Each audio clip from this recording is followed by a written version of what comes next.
Club of Hubballi elite ವತಿಯಿಂದ ಹೋಳಿ ಆಚರಣೆ ಮಾಡಲಾಯಿತು. Club president Rotarian Ritu Sarapa ಮತ್ತು joint secretary Rotarian Anees Khoje ಮತ್ತು ಕ್ಲಬ್ನ ಎಲ್ಲಾ ಮೆಂಬರ್ ಪಾಲ್ಗೊಂಡಿದ್ದರು. ಹಾಗೂ Rotary club of Hubballi mid town ವತಿಯಿಂದ club president Rotarian Dinesh Shetty ಮತ್ತು ಸೆಕ್ರೆಟರಿ ಪ್ರವೀಣ್ ಬನಸಾಲಿ ಮತ್ತು ಕ್ಲಬ್ ಮೆಂಬರ್ ಇಂದ ಹೋಳಿ ಆಚರಣೆ ಮಾಡಿದರು.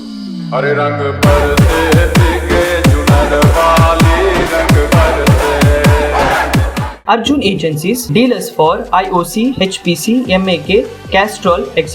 Lubricates, automotive ಮತ್ತು ಇಂಡಸ್ಟ್ರಿಯಲ್ ಗ್ರೇಡ್ಗಳು, ಟ್ರಾನ್ಸ್ಫಾರ್ಮ್ ತೈಲಗಳು ಸೇರಿದಂತೆ ಡಿಸ್ಟ್ರಿಬ್ಯೂಟರ್ಸ್ ಫಾರ್ ಭಾರತ ಹಬ್ಸ್, ಬಿಎಸ್ಎಟ್ ಹ್ಯಾಂಗರ್ಗಳು, ಜಾಕಲ್ಸ್, ZXL ಬೇರಿಂಗ್ಗಳು, ಓಮ್ಸಿನ್ಸ್ ಹೈಡ್ರಾಲಿಕ್ ಜಾಕ್ಗಳು ಇತ್ಯಾದಿ ಮತ್ತು ಎಲ್ಲಾ ಟ್ರ್ಯಾಕ್ಟರ್ ಟ್ರಾಲಿ ಬಿಡಿಭಾಗಗಳು, ಭಾರಿ ಮತ್ತು ಹಗುರವಾದ ವಾಣಿಜ್ಯ ವಾಹನಗಳು, ರೋಡ್ ವೇಟರ್ ಬಿಡಿಭಾಗಗಳು, ಟಾಟಾ ಎಸ್ ನಿರ್ಮಾಣ ಸಲಕರಣೆಗಳ ಬಿಡಿಭಾಗಗಳು, ಇಂಜಿನ್ ಭಾಗಗಳು ಮತ್ತು ಇವರು specialist in Bharat Benz, AMW, Eicher, Mahindra ಮತ್ತು ಮ್ಯಾನ್ ಸ್ಪೇರ್ಸ್. ಹೆಚ್ಚಿನ ಮಾಹಿತಿಗಾಗಿ ಸಂಪರ್ಕಿಸಿ 9845252456 9845524811.